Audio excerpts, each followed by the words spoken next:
অনেক কষ্টের পর লুসান সেখানে পৌঁছেই যায়।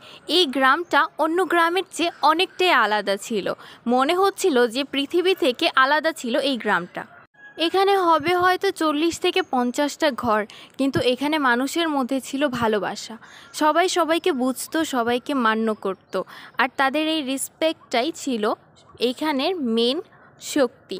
তারপরে লুসান সবাইকে জিজ্ঞেস করতে থাকে মাস্টারের ব্যাপারে, কিন্তু সবাই ওকে একটাই প্রশ্ন করে, তুমি কি এখানে শ্যান শাওলিন কুংফু শিখতে এসেছো?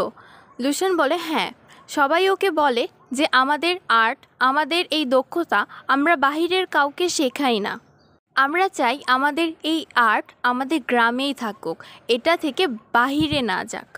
তখন লুসান খুবই দুঃখ পায়, সে আপসেট হয়ে সেইখানেই বসে থাকে। তখনই একটি বড় গাড়ি করে একটি ছেলে ও একটি মেয়ে আসে। ছেলেটির নাম ছিল জিঙ্ক